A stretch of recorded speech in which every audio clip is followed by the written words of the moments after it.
Hi everyone. आज हम इस वीडियो लेक्चर में disaccharides, some important disaccharides and polysaccharides के बारे में स्टडी करेंगे। Now disaccharides, all disaccharides are crystalline compounds and these are soluble in water. These disaccharides are joined through a common oxygen atom. That means we have two saccharide units. These two saccharide units are joined through a common oxygen, and these linkage through which these two saccharide units are joined through a common oxygen, this is known as glycosidic linkage. So in disaccharides and polysaccharides, the saccharide units are joined through a glycosidic linkage. So just from definition point of view, the glycosidic linkage is the linkage which is bonded through a common oxygen, the two monosaccharide units. That is, all disaccharides, all polysaccharides are joined through a glycosidic linkage. This glycosidic linkage normally is at 1 position and the 4 position, means OH group of one first carbon atom with the OH group of the fourth carbon atom of this monosaccharide units. So now we are coming to this some important disaccharides.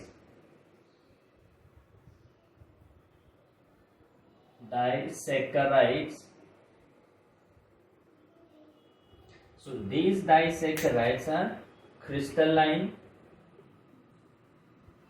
All disaccharides are crystalline and water soluble.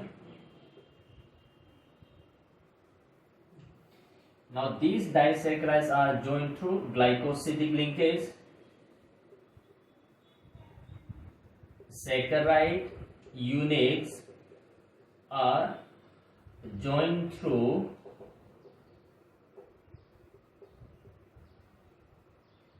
glycosidic linkage.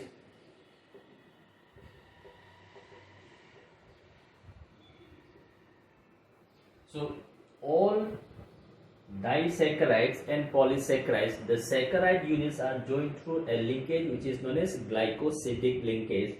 So this glycosidic linkage, this is nothing but glycosidic linkage.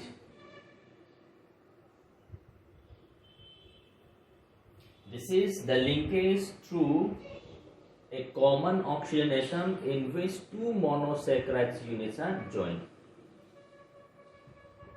A linkage in which two monosaccharide units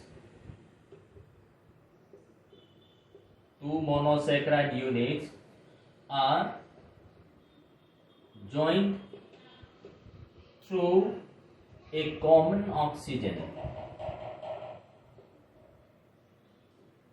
So दो disaccharide units के बीच में एक common oxygen के साथ ये दोनों units को join करेंगे, that is what we call as glycosidic linkage. तो in fact look at this glycosidic linkage, this is nothing but ethereal linkage, that is ethereal linkage. Is this now look at this, suppose we have take this monosaccharide, suppose we have this monosaccharide, this is the anomeric carbon, carbon 1, this OH is present at carbon number 1, that is anomeric carbon. If this anomeric OH is made to react with methanol in presence of HCl, then we get this monosaccharide unit OCH3. So this is methyl, this bond is known as methyl glycoside. Methyl glycoside. So if instead of this monosaccharide and methanol, if two monosaccharide units are joined through, take this, we have one monosaccharide unit with this is C1 anomeric. Now this reacts with another monosaccharide unit Now, one of these OH should be at anomeric carbon, the other may be at any particular position. This may be anomeric carbon, this may be any other carbon. Now, when these are made to react, there is a removal of water molecule from this, and these two are joined through a common oxygen. So this is monosaccharide 1, this is monosaccharide 2, so mono 1 and mono 2. These are joined through a common oxygen. This bond is what we call as glycosidic linkage. So all monosaccharides and disaccharides, all polysaccharides and disaccharides are joined through these types of linkage. That is what we call as glycosidic linkage. Coming to some important disaccharides, sucrose is one of the most common disaccharide that we have come across in our day-to-day life. So we have this sucrose. Now this sucrose is made up of glucose and the fructose unit. That means, suppose we start with this sucrose on hydrolysis, this sucrose gives you equimolar mixture of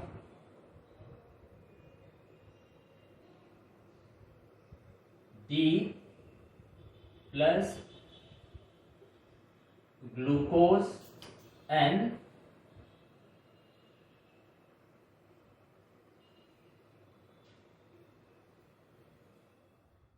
so D glucose and D minus fructose.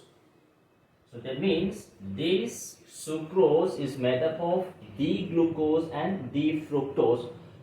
Glucose is dextrorotatory, fructose is levorotatory. Now sucrose is dextrorotatory,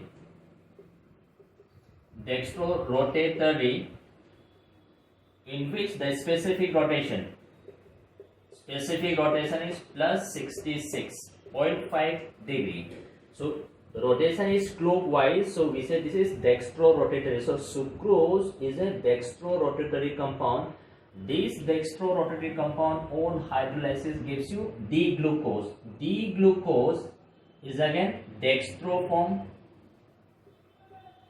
with specific rotation plus 52.7 degree, whereas this fructose is levorotatory with a specific rotation of minus 92.4. Now look at this. Sucrose on hydrolysis gives you equimolar amount of glucose, D-glucose and D-fructose. Initially sucrose was dextrorotatory. When this is being hydrolyzed, giving you glucose which is dextrorotatory with specific rotation of 52.7. Fructose is D form, that is relative configuration based on the Fischer.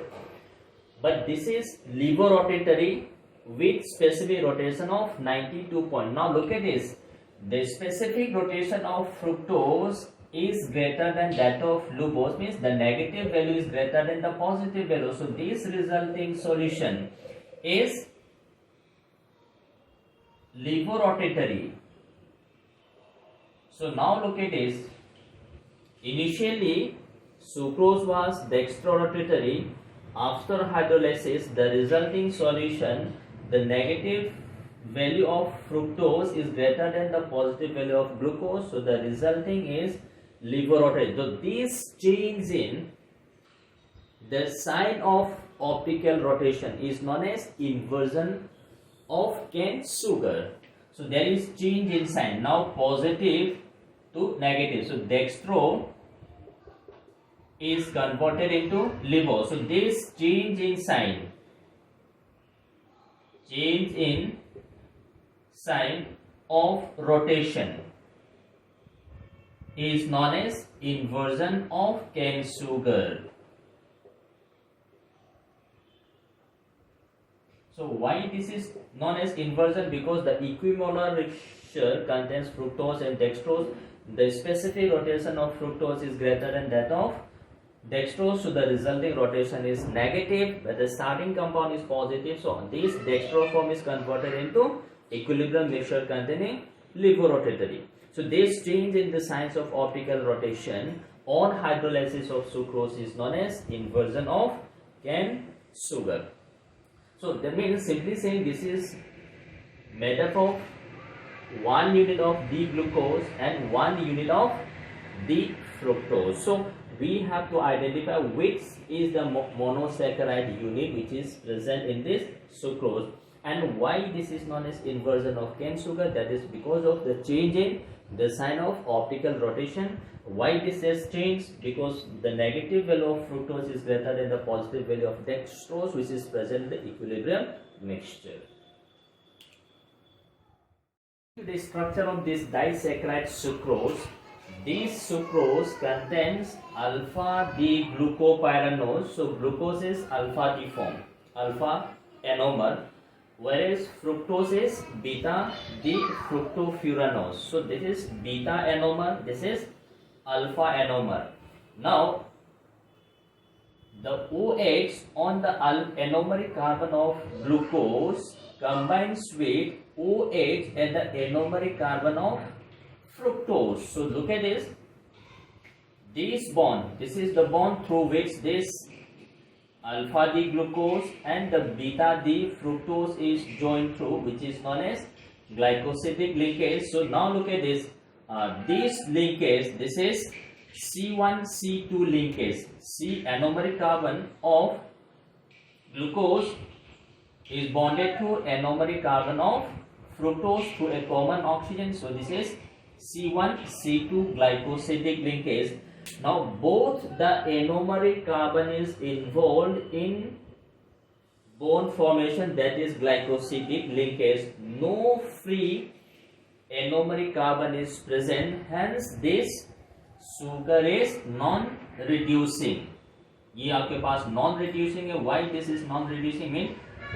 Because both the anomeric carbon is involved in glycosidic bond formation. So none of this anomeric carbon is free, which can react with Fehling's reagent, Tholen's reagent or Benedict's solution. So since none of this disaccharide does not reduce any of this reducing agent, hence this is known as non-reducing. So basically the unit which is present in sucrose is alpha D glucose and beta D fructose. Alpha enomer of glucose and the beta enomer of fructose. The glycosidic linkage is between alpha carbon of glucose and anomeric carbon of glucose and the anomeric carbon of fructose. So since both the anomeric carbon is involved in glycosidic linkage, no free anomeric carbon is present, hence this ethereal compound, this is an ether, this ethereal compound does not reduce any of the reducing agent like Tholen's reagent,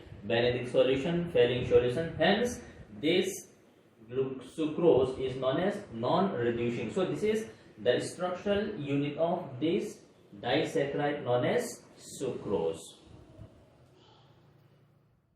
Next important disaccharide, that is maltose. Now this maltose is present in cereals.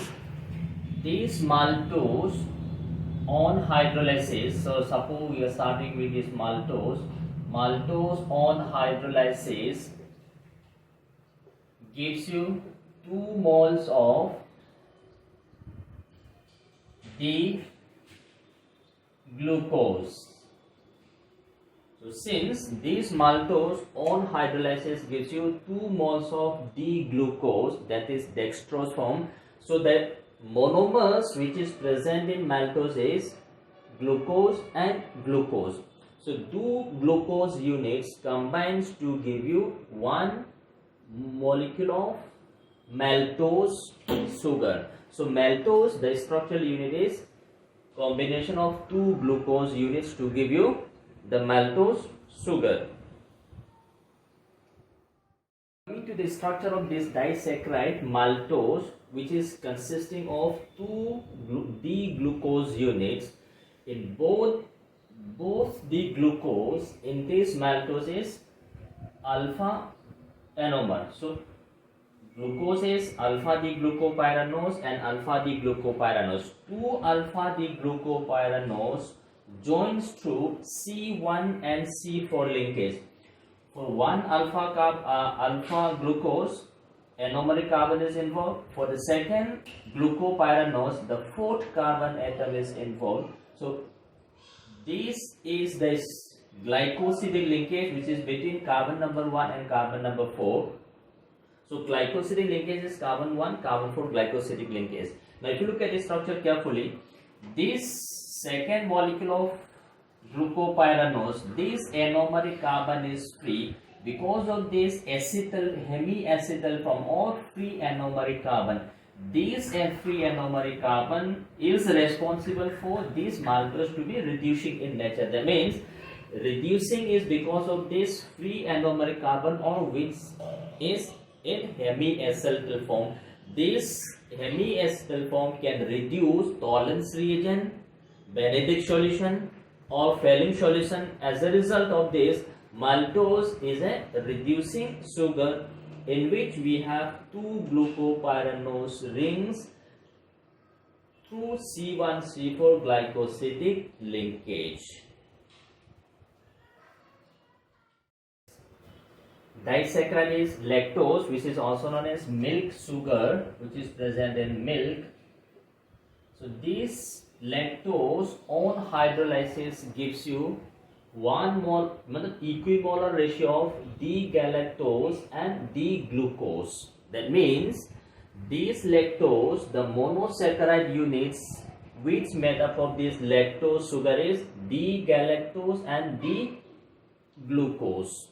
So the monosaccharide is D-galactose and D-glucose. Now we have to identify the structure of this D-galactose and D-glucose. Now in this lactose, this galactose exists in beta isomer and glucose also exists in beta isomer. So this is, let me just change the structure, beta D-glucopyranose and beta D-galactopyranose. Beta D-galactopyranose. So now look at it, this is beta form. So beta form is the OH and the anomeric carbon should be above the plane. So this is the hydrogen. So this C1 forms a glycosidic linkage with C4 of beta D-glucopyranose. So in this beta D-galactopyranose, all the configurations are same except the configuration at carbon number 4. So now look at this. In this lactose, beta form of galactopyranose, the anomeric carbon of beta D-galactopyranose forms a glycosidic linkage with C4 of beta D-glucopyranose. So if you look at this, the anomeric carbon of this beta D-glucopyranose is again relatively free. So because of this being free, this again is a reducing sugar.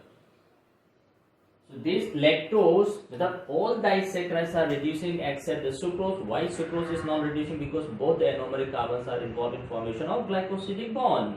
Whereas rest of this, look, we have lactose, we have maltose. One of the anomeric carbon of this disaccharide is relatively free, which can react with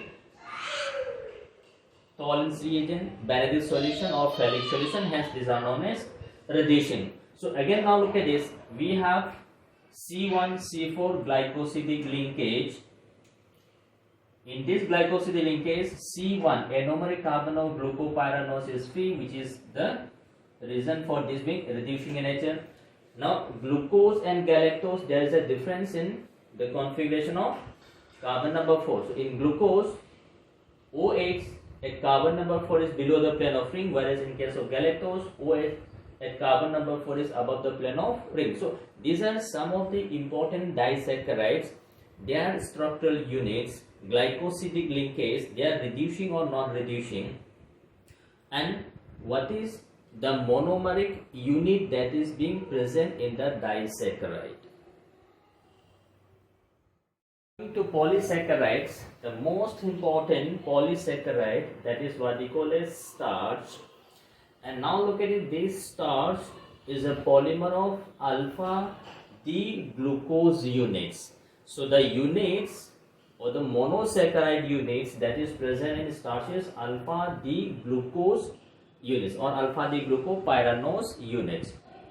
Now this starch is of two types. One is known as amylose, the other one is known as amylopectin.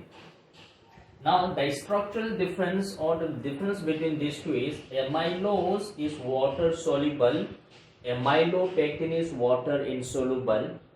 Now amylose consists of 10 to 15% of the starch.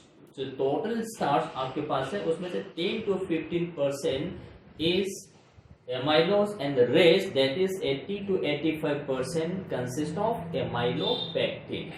So the more amount of amylopectin is present in the starch than that of amylose. Now this amylose consists of unbranched, long unbranched chain containing alpha D glucopyranose, in which the glycosidic linkages between carbon number 1 and carbon number 4. So in case of amylose, this is long unbranched chain in which the glycosidic linkage is through carbon number 1 and carbon number 4 of alpha D glucopyranose units. So we have this structure. So look at this. This is alpha form. This is also alpha form. So alpha glycosidic linkage is through carbon number 1 and carbon number 4. Same as carbon number 1 and carbon number 4. Now look at this. At this carbon number 4, this linkage will extend, and again in this carbon number 1, linkage will keep on extend. So if you look at this linkage is an unbranched chain. So this unbranched chain is what we call as amylose starch. On the other hand, in case of amylopectin, the monomeric unit is alpha D glucopyranose. Glycosidic linkage is again 1 and 4, carbon number 1 and carbon number 4, with occasional branching at carbon number 1, carbon number 6. So one carbon number 1 of one glucose unit forms a glycosidic linkage with carbon number 6 of another glucose unit. Because of this, look at this, here is the branching. This was the linear chain keeps on standing. At this particular point, the anomeric carbon OH is involved in glycosidic bond formation with OH of the 6th carbon atom of another glucose unit. So now look at this. This is one chain. This is one chain. In between these two, we have this branching. This is what we call as branching. So whenever we have this branching usually occurs by C1,6 glycosidic linkage. So this is the structural or difference between this amylose and amylopectin. So this is unbranched chain with C1,C4 glycosidic linkage. This is branched chain containing C1,C4 glycosidic linkage, as well as branching occurs at C1 and C6. This is 10 to 15%, 15 to 20%. This is 80 to 85% of the starch. This is water soluble. This is water insoluble. So the structural units are slightly different. Difference is we have the branching here, no branching in case of amylose, but otherwise the basic structural unit, that is the small unit, that is monosaccharide unit in both these alpha D glucose unit. Next important polysaccharide is cellulose. So cellulose is a main component of the cell wall of plants, that is exclusively present in the cell wall of the plants, with in some cell walls of animals we can also find this cellulose, but maximum exclusively this is present in the cell wall of the plants. So say some of the properties: most widely distributed organic compound on the earth, main source of the cellulose is cotton and wood, These cellulose are white solid, insoluble in water but soluble in cupric hydroxide ammoniacal solution. That means cupric hydroxide dissolved in ammonia, that is the ammoniacal solution of cupric hydroxide. To this cellulose is soluble. Now this cellulose on careful hydrolysis gives you cellobiose, or we can have triose, pentose, tetrose, but all these further hydrolysis gives you D-glucose units. That means the cellulose, the structural unit of this cellulose is composed of D-glucose units, and this D-glucose unit exists in beta anomeric form. And this, if you look at the structure of this cellulose, the glycosidic linkage is beta link, in which carbon number 1 of one glucose unit forms a glycosidic linkage with carbon number 4. So linkage is carbon number 1, carbon number 4, glycosidic linkage. The only difference is in this beta anomer is involved, so the link is beta anomer. So this is, we keep on extending here.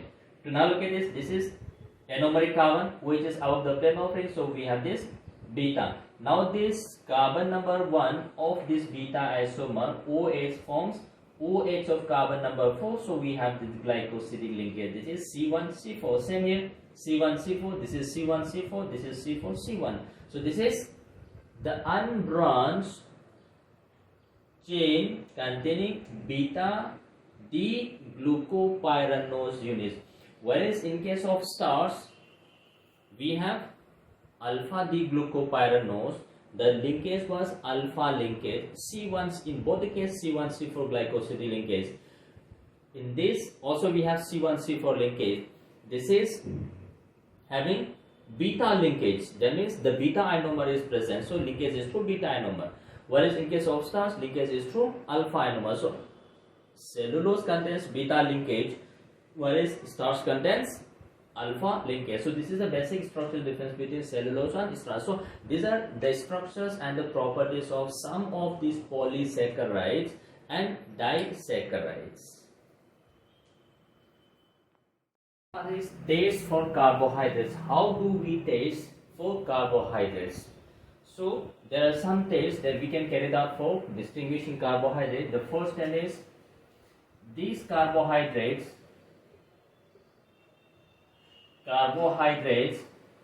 when heating at its melting point, it melts to give you brown color. So all these carbohydrates when heated at its melting point melts to give you brown color liquid, which on further heating gives you black color. So there is a change in color at this melting point. All carbohydrates melts to give you brown color liquid, which on further heating changes to black color with a characteristics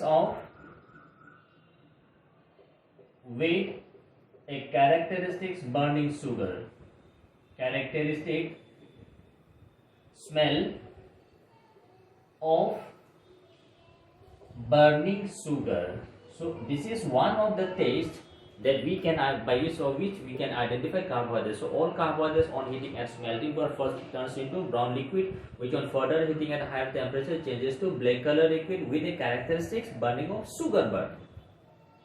Second test that we can carry out for this carbohydrate is these carbohydrates, when we heat these carbohydrates with concentrated sulfuric acid. Heating of these carbohydrates with concentrated sulfuric acid. Now concentrated sulfuric is a very strong dehydrating agent. So this sulfuric acid will dehydrate all the water molecules which was present in carbohydrate, and this gives you carbon black, that is char residue of carbon. Char residue of carbon, तो आपके पास black carbon बनेगा. So carbohydrate when heating with water, this gives you charred residue of carbon, and all these water molecules will be withdrawn by sulfuric acid, which is a very strong dehydrating agent. So water यहाँ से remove करेंगे. After removal of water, this contains only carbon, that is charred residue of carbon बनेगा. Next test, the chemical test for this carbohydrate is what we call as Molish test. So in this Molish test, we take 1 ml of the carbohydrate solution in a test tube. So we take a test tube. In this test tube, we take 1 ml of 2 ml of carbohydrate solution. To this, we add alcoholic alpha naphthol, approximately 1 ml or 2 ml. So we take first a test tube. To this test tube, we take 1 ml of the carbohydrate solution, and from this to this we add alcoholic alpha naphthol 1 ml or 2 ml. So we mix this. At the sides of this test tube, not directly adding into the solution, at the sides of test tube by use of a pipette, we add again 2 ml of concentrated sulfuric acid. So when you add the concentrated sulfuric acid to the sides of test tube, when this mixed, this forms a junction. We have concentrated sulfuric acid, below this we have alpha naphthol carbohydrate. At the junction of these two liquids, a violet ring will be formed. The formation of violet ring at the junction of two liquids proves the presence of this carbohydrate. So this is the chemical test that could be used to identify the presence of carbohydrate.